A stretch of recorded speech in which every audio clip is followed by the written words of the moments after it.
kó ní o ará Ọ̀yọ́ ló lọ́ba owó lè kó ní ará Ọ̀yọ́ ló lọ́ba.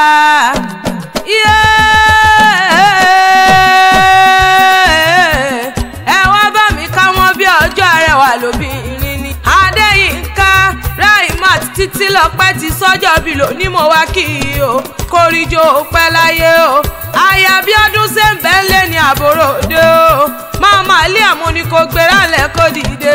mama Ali mo ní kó wá mọ gbọ́hùn níwìrì ọ̀rọ̀ lẹ́nu mi gangan òkú ọjọ́ bí òní o aya wọn níjẹ̀bú òde mo ní kó mọ gbọ́ bí ti kó kiri àwọn bàbá rẹ ni ọmọ wọn lọ́yọ̀ ọmọ láfẹ̀jọ pàṣẹ kẹrẹmọdé ọmọ Àtìbà alágbèékẹ́ mo ní kó gbéra lẹ̀ kó dìde o CEO ti Gold Makeover náà ni mò ń kí i lọ́wọ́lọ́wọ́ òkú ọdún òsìkò àṣeyẹ bó bá dọdún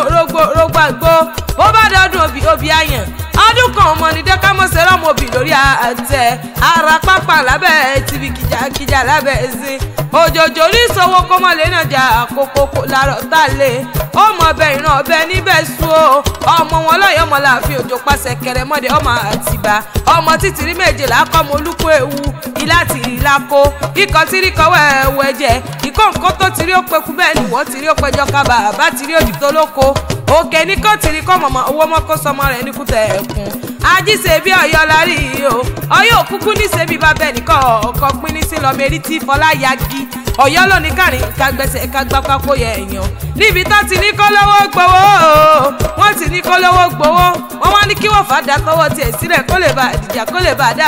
pọ̀ kọ́mọ aládé lóró mú jẹ ajíṣe bí Ọ̀yọ́ lárí o Ọ̀yọ́ òkúkú ní ṣe bí bàbá ẹnìkan ọ̀kan aya wọn níjẹ̀bú òde mọ́ gbọ́ o mẹ́ẹ̀ẹ́bẹ́ fọ́kẹ́ kò níjẹ̀bú ìbáyín ní mẹ́gùn wọ́gbó rẹ̀ mọ́ ẹ̀yin lọ́mọ afíjù jẹ̀bú tí fọkọ rẹ̀ jà pinnu bó bá wù jẹ̀bú àwọn ní wíní bó bá wù jẹ̀bú àwọn ní wíní bó bá wù jẹ̀bú afẹ́ni rẹ̀ tó kù sọdún Àgẹ̀mọ lé ọmọ adùnmádé ọmọ adùnmọ́kò pẹ́ẹ́dì ìyẹ́jẹ ọmọ ẹlẹ́dì òkòkò mọ̀kan eléyìí tí bẹ́ẹ̀ ni yé ni mo ogun ẹ̀yin lọ́mọ mọ́rẹ́ tán òròkó lé àwọn kan rẹ̀ mọ́rọ́kó tẹ́yẹ sí ti lọ ọmọ mo ní súnà wọn lọ́bẹ̀ ọbẹ̀ tó wà nílé oyin nílé àwọn kan rẹ̀ o lẹ́ǹjẹ̀bú ọmọ eré nìwà Ìjẹ̀bú lọmọ onígbò mọ́dé ọmọ onígbò mọ́wọ́ àjèjì tó bá wọ gbòòrò yóò dẹ̀ ní ẹ̀bọ̀rá lé àwọn kan rẹ̀ àṣẹ ìsàmọ́dún o bó bá dọdún orógbó